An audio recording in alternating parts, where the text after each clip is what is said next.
네, 시작하시죠. 그냥 지나가려고 했는데 뭐 앞에서 형제님들이 다 말씀하셨기 때문에 뭐 겹치는 부분도 없잖아 있어요. 이, 그 우리 안에는 아직도 율법을 지키죠. 옛사람 안에서는 율법을 지키고 새사람 안에서는 그리스도 율법을 지키잖아요. 그렇기 때문에 그 사도 바울도 그 옛 서울에 있을 때는 열심히 그 율법을 지켰어요. 율법에서는 뭐 흠이 없다고 했는데 그렇게 열심히 지켰지만 율법을 지켰지만 그 바울 사도는 서울에 있을 때 구원을 못 받았잖아요. 그리스도의 율법으로 다시 돌아왔을 때 그때 이제 끝까지 주님의 길을 갖고 그 이제 구원을 이제 온전한 구원을 이룬 것처럼 옛사람 안에서는 그 율법을 열심히 지키려고 우리가 기독교 안에 있을 때는 열심히 율법을 지키려고 했었잖아요. 옛사람 안에서는. 옛사람 안에서는 그 구원을 얻을 수가 없고 오직 새 사람 안에서 그 주님이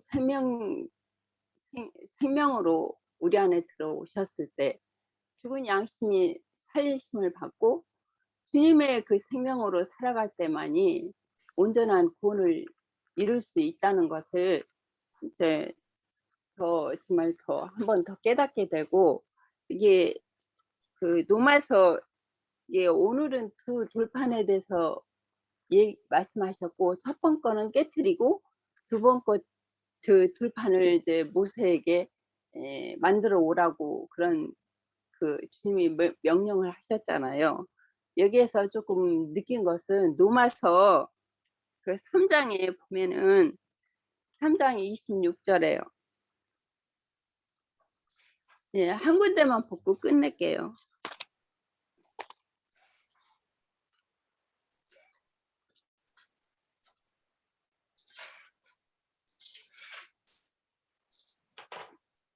곧 이때에 자기의 의로우심을 나타내사 자기도 의로우시며 또한 예수 믿는 자를 의롭다 하려 하심이라.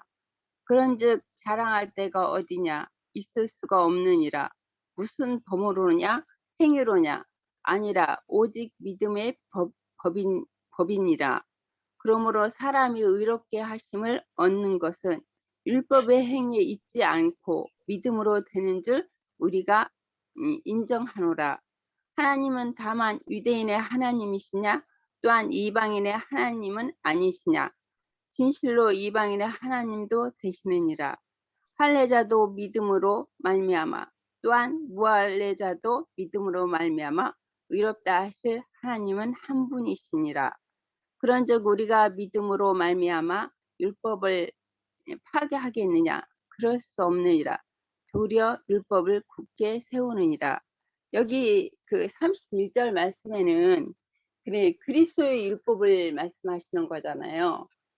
그러니까 그 율법의 유대인들의 율법은 그 겉으로 옛사람 안에서는 그 뭐 사람을 직접 그 행동으로 옮기지 않으면 죄가 없다고 그랬는데 그리스도 율법 안에서는 그 마음으로 그 미워하고 그러면 살인하는 것이고 또한 음욕을 품는 것은 이미 간음하는 것이고 더 그리스도 율법은 더 여기 말씀하신 것처럼 더 굳게 세운다고 그렇게 말씀하셨잖아요.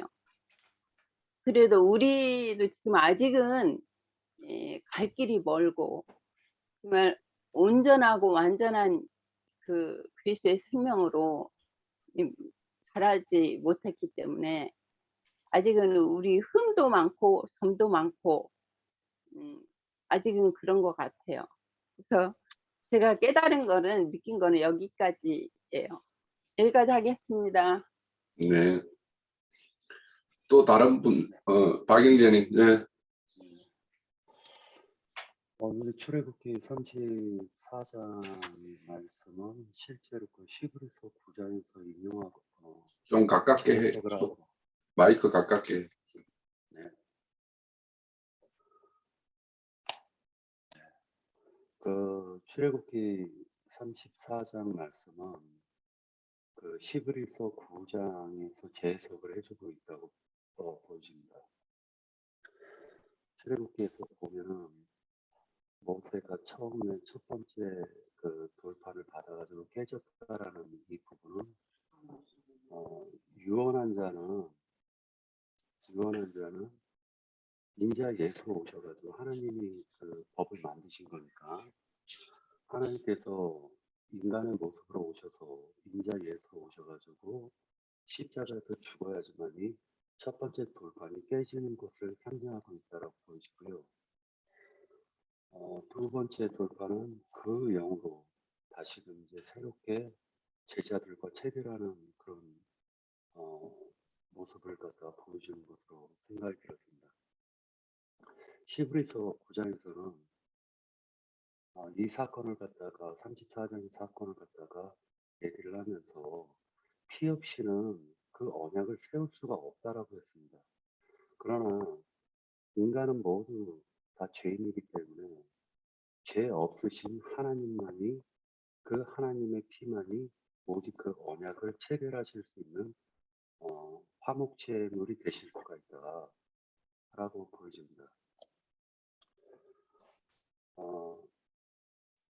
그런 가운데서 이제 그 출애굽기 34장에 있는 말씀을 갖다 이렇게 바라다 보면은 모세는 말 그대로 예수 그리스도를 갖다가 상징적으로 모형으로 보여주고 있는 것으로 생각이 드는데 여기서도 얘기하고 있는 것이 언약에 대해서 반복적으로 얘기를 하면서 그 인간의 상태에 대해서 얘기를 인간의 나약함이라든지 인간의 고집됨과 사악함 그런 것들을 갖다 이제 보여주고 있습니다.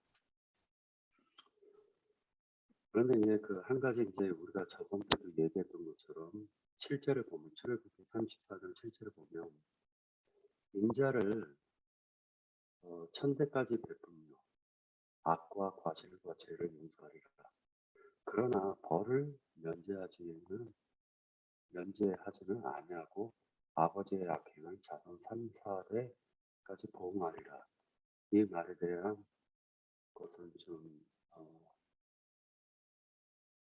지금도 생각해봐도 좀 이해가 안 되는 부분이 많습니다. 두 번째로 이제 뭐가 있냐면은 그렇다면 히브리서에서는 9장에서는 뭐라고 얘기를 하고 있느냐 15절에 보면은 이로 말미암아 그는 새 언약의 중보자이시니 이는 천 언약 때 범한 죄에서 속량하려고 주부사 부르심을 입은 자로 하여금 영원한 기업의 약속을 얻게 하려 하심이니라. 유언은 유언한 자가 죽어야 되나니 유언은 그 사람이 죽은 후에야 유효한즉 유언한 자가 살아있는 동안에는 효력이 없느니라. 그러므로 첫 언약도 피 없이 된 것이 아니니라 라고 얘기합니다.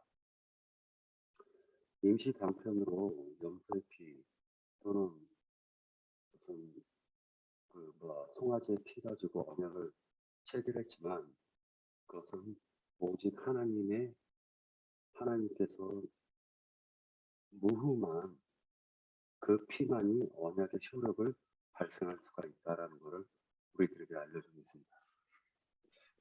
22절을 히브리서 9장 22절에서 보면 율법을 따라 거의 모든 물건이 피로써 정결하게 되나니 피 흘림이 없은즉 사함이 없느니라 라고 얘기하고 있는데 사도행전 8장에서 보면 빌립이 사마리아에서 복음을 전파하는 것을 볼 수가 있습니다. 그때 요한과 베드로가 사마리아에도 그리스도를 갖다 믿는다는 소식을 듣고 올라가서 그 사마리아 사람들에게 너희가 어디까지 세례를 받았느냐라고 물어보는 말씀이 나오는데 그때 이들이 세례 요한의 세례입니다라고 답변할 줄 알았더니 그렇게 답변하지 않고 뭐라고 얘기하냐면 예수님의 세례를 받았다라고 얘기합니다. 그런데 베드로와 요한이 하는 말이 성령 세례를 또 받으라라고 얘기를 하는 구절이 나와요. 그러니까 결과적으로 인간은 첫 번째 인간 속에 온갖 구더기들이 득식을 거리고 있는데, 그래서 인간의 마음을 파먹고 있는데, 그 구더기들을 갖다가 인간 스스로 죽일 수는 없기 때문에 오직 언약의 빛이 그 새 언약의 중보자 되시는 그 인자 예수의 그 희생 제사가 없이는 우리들의 그 죄들이 사해질 수가 없다라는 것을 성경에서 얘기하고 있고, 그 죄가 사해진 그 그릇 속에 그 영, 살려주시는 그 영이 임재하시기 위해서 그릇을 갖다가 씻어주시는 역할을 해주셨다라고 이제 볼 수가 있습니다. 그래서 28절을 보면, 시브리서 9장 28절에서 보면은 이와 같이 그리스도도 많은 사람의 죄를 담당하시려고 단번에 들으신 바 되셨고, 구원에 이르게 하기 위하여 죄와 상관없이 자기를 바라는 자들에게 두 번째 나타나시리라라고 얘기하고 있습니다.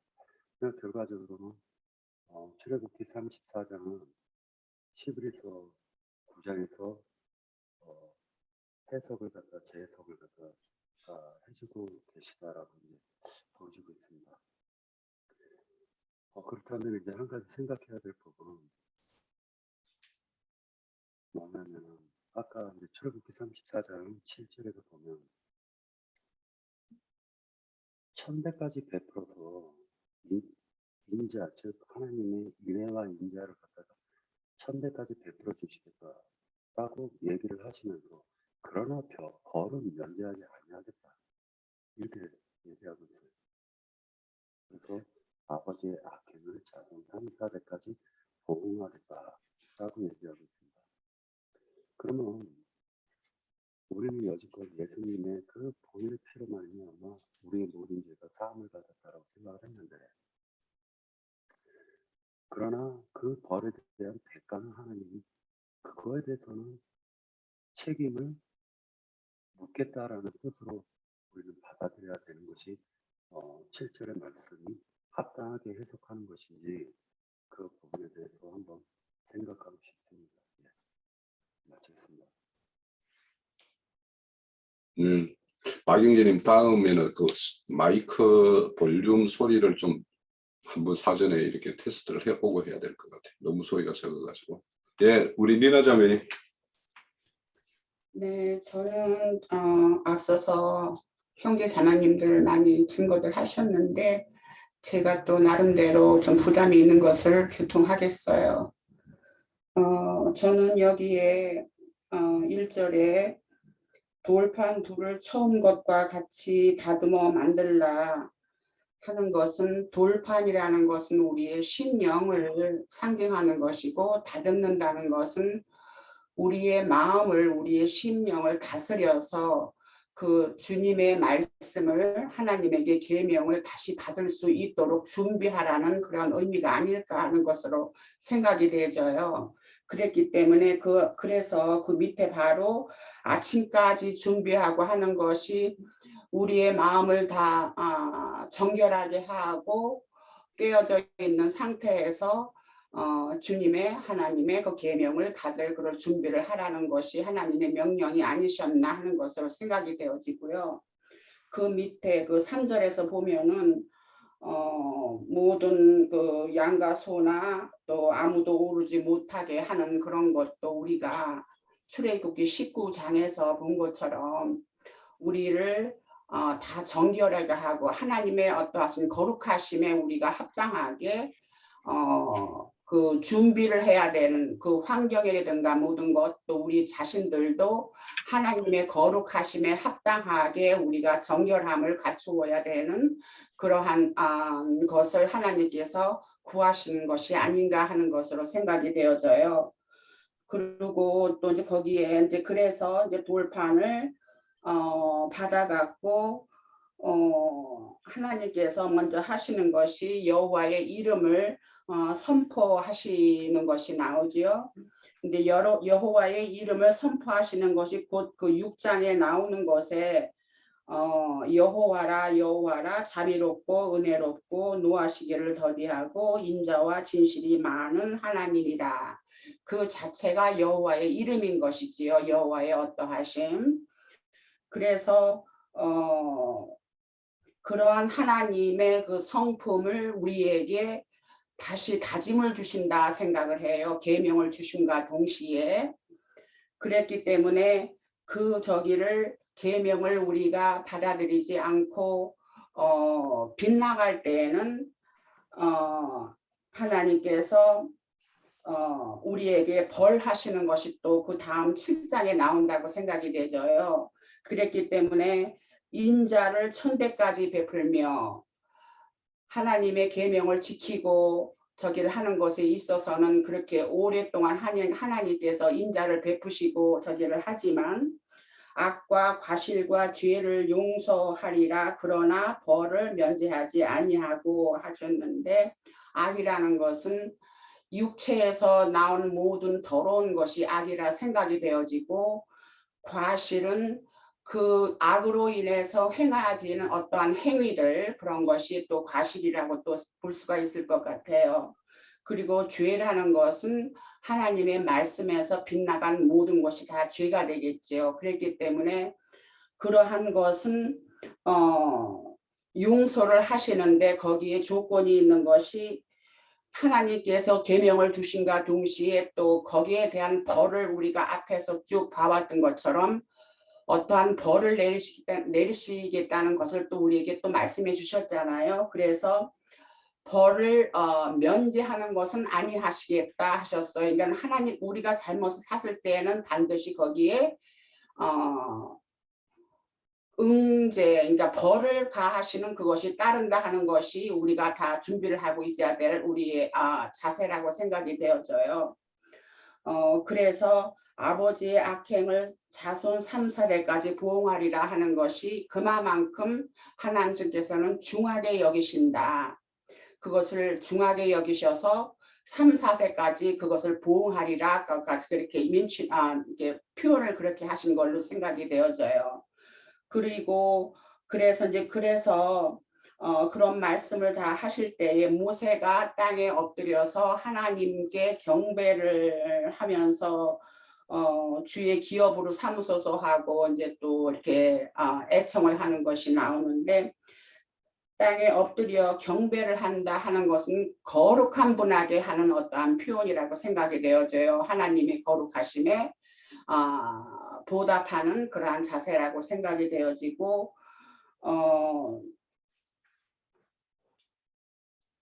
주님께 구하기를 그런 분이, 그런 하나님께서 우리와 함께 하시기를 다시 요청을 하면서, 이스라엘 백성이 목이 뻣뻣한 백성이니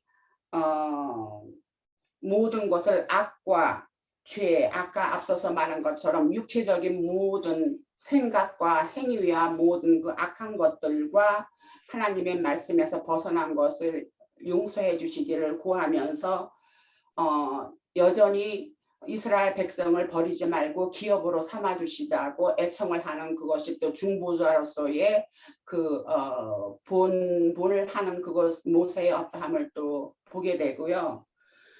또 그 밑에 내려올 것 같으면 이제 다른 신을 섬기게 되는 것에 대해서 이제 또 이제 나오는데, 저는 이제 그 16절에 가면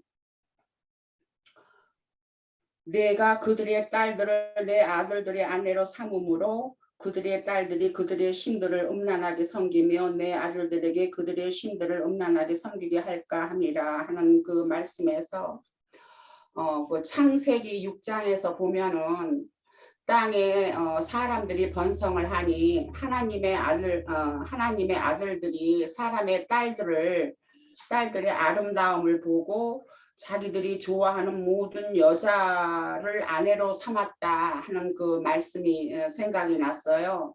그랬기 때문에 여기에서도 이 이스라엘 백성이 가나안 땅에 들어가서 여러 그 7 족속들의 아내들과 만약에 결혼을 한다 할 것 같으면 또 그들의 신들을 또 아들들에게 전함으로써 모든 또 우상의 그 우상을 섬기는 그러한 이스라엘 백성들이 될 것을 염려하셔서 이렇게 말씀을 하시는 것으로 생각이 되어지고, 또한 이러한 일들이 이스라엘 역사의 그 북조에서도 그 아수르에게 그 지배를 받고 할 때도 그 혼혈 정책을 쓰면서 다 이렇게 결혼을 하게 해서 또 그들의 신들을 또 이렇게 이스라엘 백성에게 옮기는 그러한 일들이 또 있었던 것도 또 우리가 알잖아요. 그래서 그러한 말씀이 여전히 하나님께서 이스라엘 백성에게 다른 신들을 섬기고 우상을 섬기고 그 다른 나라의 외부의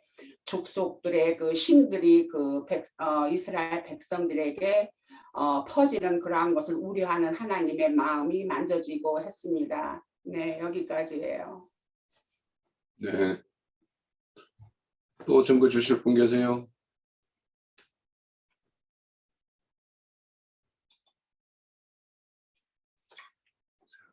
제가 조금만 아까 이어서 좀 말씀을 드릴게요. 우선 첫 번째 언약이 이제 두 번째 언약으로 갱신되는 것이 34장의 부돌판, 새 돌판을 받는 것인데, 우리가 앞서서 이제 말씀드렸듯이 첫 언약, 천여장은 옛사람과의 맺는 언약이었죠. 맺는 언약이었고, 둘째 새 돌판에 받는 것은 새 언약, 그러니까 예수의 어떤 피로 성취될 어떤 언약, 그 언약입니다. 그래서 첫 언약은 한시적인 거예요. 그래서 실질적으로 강약기를 행할 때 이렇게 지켰던 법이라면, 우리가 요단강을 건너서 가나안 땅에 들어가면 이 법을 다 끝내버리고 새 법으로서 이렇게 살아야 되지만 그렇지는 못했죠. 그래서 둘째 언약으로 맺어진 언약은 영원한 언약이에요. 그래서 그 언약은 영원한 대제사장이신 그리스도 예수에 의해서 우리가 중보가 되어지고 그의 강구에 의해서 이루어질 어떤 일들을 이렇게 말씀하고 있습니다. 그래서 마태복음 우리가 잘 아시다시피 5장에 보면 내가 율법과 선지자를 폐하러 온 것이 아니다. 율법을 완전하게 하기 위해서 오셨다라고 이야기하는데, 그 법은 이제 어떤 행위의 어떤 모세의 어떤 법이 행위의 법, 육체에 상관된 법이었다라면 새 법은 믿음의 법이고, 그 믿음의 법이 성립되는 것은 우리가 앞서서 이제 그 형제님이 뭐 1000대의 인애를 베풀고 3대의 아버지 악행을 이렇게 보응한다라고 하는데, 우리가 성경의 기록에 아버지의 죄 때문에 아들에게 죄를 묻는 사건은 아무것도 없어요. 어떤 것도 언급이 없어요. 다 그 아들의 죄 때문에, 그 본인의 죄 때문에 죽는 것이지. 그래서 그거는 신명기 24장 16절에 가면 딱 명시되어 있어요. 그 신명기는 가나안 땅에서 들어가서 적용되는 법이에요. 신명기의 모든 내용은. 그래서 그럼 3, 4대라는 말은 우리 형제님을 통해서도 몇 번 들었지만, 한 집에 할아버지, 아버지, 아들, 손자 4대가 살아요. 그러면 할아버지가 번나가가지고 이상한 짓 하면 그 영향이라는 것은 4대까지 그대로 영향을 미쳐요. 그래서 어떤 그거에 대한 어떤 것이고, 또 이게 보응한다라는 것은 하나님이 이 보응을 어떻게 했습니까? 그 아버지의 악행들, 어떤 조상들의 악행들, 우리의 어떤 지난날의 악행들, 이런 것들을 예수를 그 자리에 세움으로 인해서 그것으로 다 죄를 갚았잖아요. 갚는 것으로 그렇게 보응을 했어요. 그러니까 우리가 사람에게 3, 4대에 뭔가를 이렇게 보응했다 이런 거는 없어요, 성경에. 그게 그렇다면 이게 어떻게 복음일 수 있겠습니까? 그래서 이거에 대해서는 이제 비유법으로 인자는 천대요. 그 악에 대한 어떤 심판은 3, 4대라는 것은 어떤 비유적인, 그러니까 그렇다고 해서 하나님이 여기에 벌을 면한단 말은 안 했어요. 왜 그러냐? 하나님은 사랑의 하나님, 자비의 하나님, 은혜의 하나님, 뭐 긍휼의 하나님이지만 그 이면에는 동전의 양면처럼 반드시 그 이면엔 공의의 하나님이라는 게 있는 거예요. 그 공의를 어떻게 세웠냐? 모든 죄의 값을 뭘로 세웠냐? 예수님의 몸값, 피값으로 세운 거예요. 그것이기 때문에 그게 우리가 받은 이게 값없이 은혜로 받았다라고 말하지만 우리 입장에서는 값없이 은혜로 받았어요. 그렇지만 하나님 입장에서는 값을 다 치른 거예요. 누구로? 아들 예수로. 값없이 받은 게, 그러니까 엄밀하게 말하면 우리가 값없이 받은 게 아니에요. 하나님 입장에서는 다 값을 치르고 그렇게 받은 거예요, 우리가. 그래서 그런 면에서 좀 우리가 생각하면 될 것 같고, 그리고 여기에 보면은 용서는 하는데 뭐 벌은 면하지 않겠다. 그러니까 이게 용서하면은 벌을 면해줘야지 뭔가 이게 용서지. 어떻게 용서한다면서 벌은 면하지 않겠다라고 이게 어떻게 양립이 될까라고 이렇게 생각을 할 수 있는데, 하나님이 우리에게 주는 징계와 징벌 이거조차도 은혜라는 거예요. 왜 그러냐? 하나님은 우리가 용서받을 거리, 또 뭔가 면제받아야 될 그 사건의 거리로부터 우리를 완전히 분리시키기 위해서 우리에게는 징계와 징벌을 이렇게 가하는 거예요. 그래서 우리 히브리서 12장에 보면 징계가 없으면, 너희들에게 징계가 없으면 사생자라고 그랬잖아요. 그러니까 하나님은 당신 사랑하는 자에게 징계도 내리지, 사랑하지 않고 아예 딱 하나님이 딱 간신 끄는 자에게는 내가 너희들에게 간섭하지 않겠다라고 이야기했어요.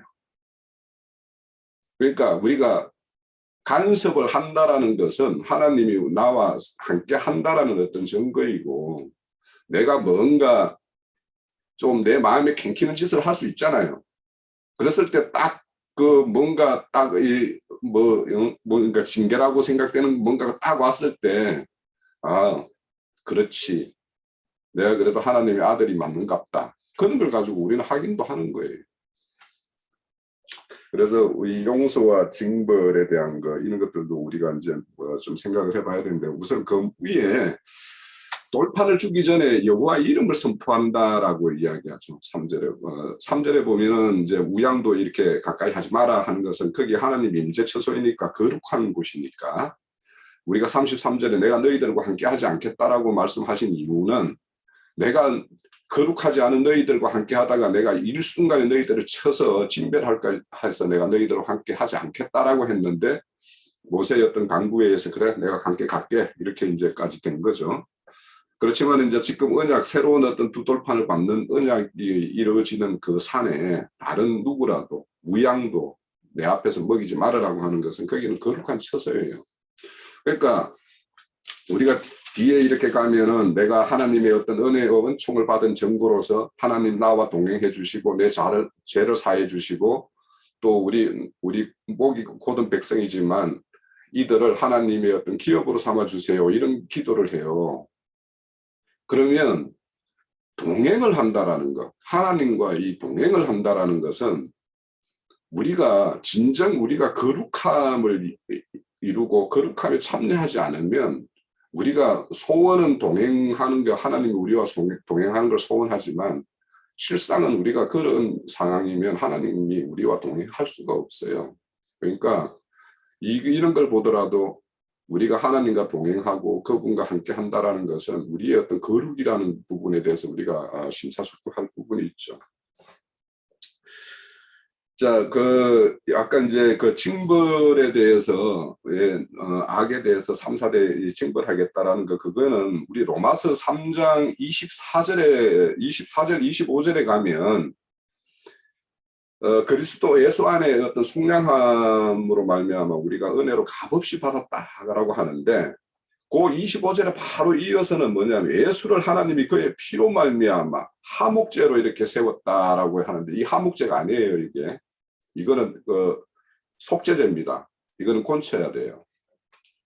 그러니까 우리가 3, 4대에 이렇게 그들에게 어떤 벌로 이렇게 하시겠다라는 것은 실질적으로는 예수님을 그 자리에 세웠어요. 그렇게 해서 우리는 그걸로부터 갚음을 받았고, 그걸 믿음으로 어떻게 취하는 것이, 그 믿음으로 취하는 것, 그러니까 우리가 그 믿음의 법을 취했을 때 사탄 마귀는 우리를 참수할 수 있어요. 그렇지만 우리는 그때마다 이 예수 그리스도가 그 속죄물로 세워졌다라는 거, 이것을 계속 우리는 새겨야 되는 거예요. 그래서 우리가 뒤에 가면 6월절 음식을 그 다음 날까지 먹지 말아라 이렇게 이야기해요. 그러면 이거는 우리는 이런 어떤 속죄에 의해서 온전함을 새롭게 입었다라는 이 사실을 우리는 딱 믿었고 그걸로서 딱 끝내야지, 정말 내가 하나님으로부터 지난 죄 모든 죄를 이렇게 강가한 게 맞는가 어떤가 이렇게 생각을 한다라면 그거는 6월절 음식을 그 다음 날까지 남겨서 계속 먹는 짓과 똑같아요. 그러니까 여기서 완전히 끝내야 되는 것이고, 자, 그리고 이제 크게 보면 이제 앞서 말씀드렸듯이 은총의 정표를 입고 하는데 동행해 주실 것과 죄를 사해 줄 것과 주의 기업으로 삼을 것을 이렇게 중보합니다. 이 동행이라는 거 이제 좀 더 말씀을 드려보면, 예수님이 모세가 출애굽하는 과정에서부터 시내산에 지금까지 이르기까지 하나님의 동행이 있었어요. 그 정표는 뭐냐 하면 불기둥과 구름기둥이었어요. 그리고는 앞으로는 이제 성막이라는 것이 그들과 함께 함으로 인해서 이제 동행이 되겠죠. 그렇지만 이전까지는 불기둥과 구름기둥이었어요. 그럼 모세는 지금까지 바로의 어떤 그런 종로로서에서 이 이스라엘을 빼내는 과정, 그리고 그 과정마다 있었던 일들이 하나님이 아니면 할 수 없는 일을 너무도 많이 보고 했던 사람이에요. 자기가 어떻게 할 수 없는 일들이 하나님의 손에 의해서 이루어졌던 것을 알기 때문에 지금 이 이스라엘의 어떤 실상은 금송아지를 만드는 실상이에요. 그들의 수준은 여기에 있어요. 그러면 이런 이스라엘을 데리고 앞으로 가나안 땅까지 간다라는 것은 불가능하다라는 걸 아는 사람이에요, 모세는. 그래서 하나님께서 계속 함께 해달라는 것이었고, 그 과정에서 목이 곧은 백성으로서 또 불법을 저지를 것도 모세는 또 알고 있는 거예요. 그때마다 그 죄를 좀 용서해 주십시오 하는 거. 그러니까 이거는 앞으로의 어떤 진행 상황에서의 어떤 요구 사항입니다. 그리고 주님이 이렇게 부족하지만 이들과 언약을 맺었고 이들을 언약 백성으로 삼았으니 하나님께서 끝까지 책임져 주셔야지요 하는 어떤 그 요구가 이 세 가지 요구라고 생각이 되어져요. 그리고는 이제 다시 이제 이 언약을 맺는 과정에서 내가 너희들에게 지금까지 보여주지 않은 어떤 그런 이적과 표적을 보여주겠다라고 이야기하는 거는 실질적으로 이제 여기에서 나아가서 강약길은 제외하고요. 강약길에서도 이제 앞으로 이제 행할 때마다 그 이적과 표적으로서 그들을 먹이고 입히고 했지만 실질적으로 이제 가나안 땅 들어가는 것이 이제 주안점이니까 그 가나안 땅 들어갈 때 어떤 그 과정을 보면 요단강을 갈라서 건너게 하는 거라든지 또 요단강 건너서 들어가서는 여리고성이 무너지는 거라든지 또 아모리 족속과의 전쟁 중에서 그 해가 아얄 골짜기에 이렇게 탁 머물러서 있었다든지 이런 이적들은 이제 보여요. 그러니까 이런 것들을 이런 앞으로 이제 이런 이적들을 볼 때 예전에 시내산에서 모세에게 했던 그 말의 어떤 그 기억을 하면서 이스라엘 백성은 더 믿음 가운데로 가야 되는데 그들이 그러지를 못하죠, 사실은.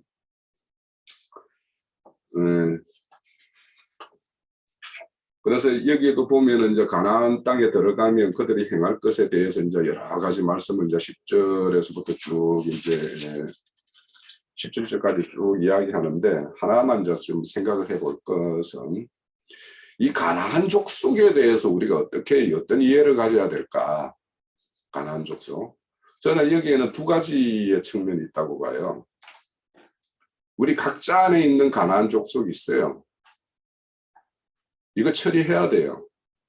이것이 이 각자 안에 있는 가나안 족속을 처리하는 것이 혼의 구원이에요.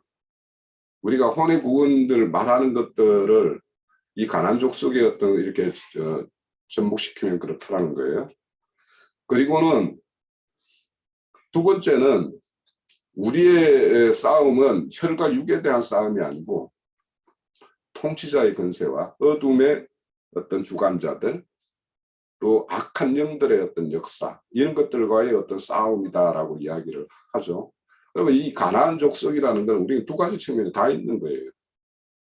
그러니까 내 안에 가나안 족속이 드글드글한데 그 사람이 악한 통치자들과의 어떤 싸움, 그거에 막 이렇게 하겠다라고 하는 것은 어린아이가 칼 잡고 어디 가서 싸워보겠다고 하는 것과 똑같아요, 사실은.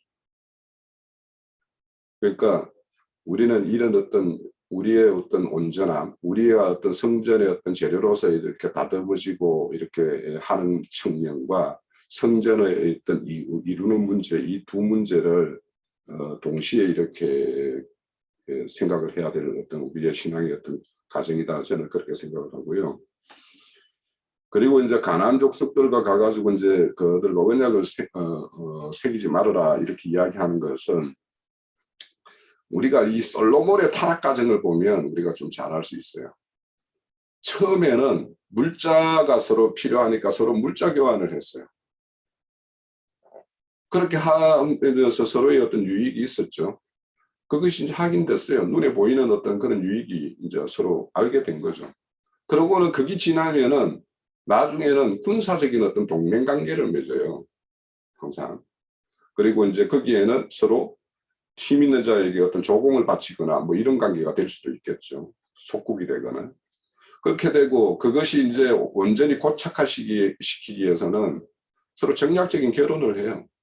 그래서 솔로몬이 그 많은 첩첩을 두게 된 이유가 자기가 다윗과 솔로몬 시대 때 가장 강력한 나라, 가장 넓은 영토를 이렇게 지배했던 왕이에요. 그러니까 그것을 다 다스리고 하려면 그 족속들, 지방 호족들과 그들을 이렇게 그들과 어떤 결혼이라는 어떤 정략적인 결혼을 함으로 인해 가지고 피를 이렇게 나누는 것이 하나의 방법인 거예요.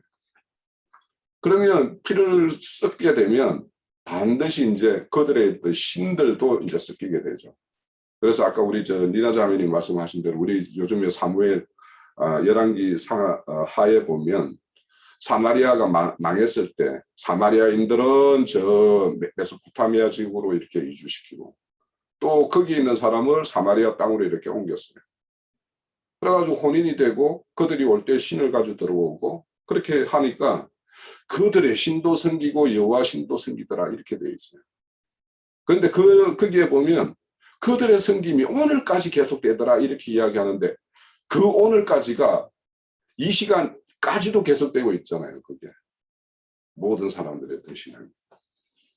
그래서 처음에는 작은 것부터 시작을 하지만 나중에는 그들의 어떤 신까지도 이렇게 섞어지는 거 그런 것을 우리가 볼 수가 있고 그래서 그들의 어떤 섬기던 어떤 신을 완전히 철폐해야지 그 땅을 완전히 점령하는 거예요.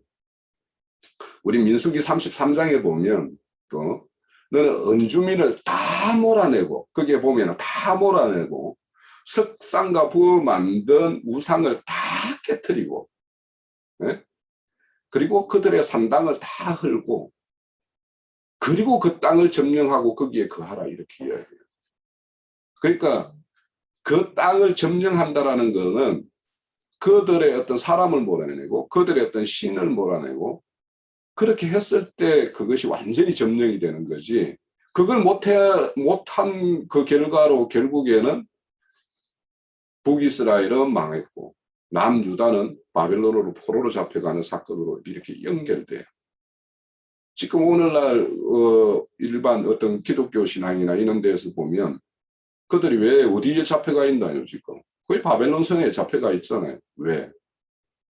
그들을 다 쫓아내지 않았기 때문에. 그들을 이제 회복시키고 하는 어떤 그런 게 이제 우리에게 이제 주어져 있죠. 그래서 이렇게 이런 것들을 다 몰아내고 온전히 점거가 됐을 때 그것이 거기가 새하늘과 새 땅, 내 개인적으로도 새하늘 새 땅이 이루어지고 우리의 어떤 모두가 이루는 어떤 하나님 나라에서도 그 새하늘 새 땅이 이루어지는 것이 되죠. 그래서 이렇게 새하늘 새 땅이 된 그 사람들이 드리는 예배를 영적인 예배라고 이야기를 하고 있고 그들이 드리는 찬송, 그들이 증거하는 증거가 그들의 어떤 찬송이라고 이야기를 합니다. 그리고 이제 여기 보면은 하나님은 이렇게 질투하시는 하나님이다라는 말씀을 이렇게 하시는데, 신명기에 가면 신명기 4장에도 질투하시는 하나님, 5장에도 질투하시는 하나님, 6장에 가도 질투하시는 하나님이라고 이야기를 해요. 그러니까 다른 어떤, 내가 진정 하나님의 어떤 신부고 한데 내가 다른 어떤 신을 이렇게 섬기고 만들고 그들 앞에서 경배하고 절하고 한다라는 것은 하나님의 어떤 질투에 의해서 어떤 공경을 당할 수밖에 없는 그런 실상이다라는 것을 우리가 알고, 오늘 이 둘째 언약 맺어지는 것에 대해서 우리가 이렇게 말씀을 좀 가졌으면 좋겠다 싶습니다. 자, 우리 한 35분 했나요? 했으니까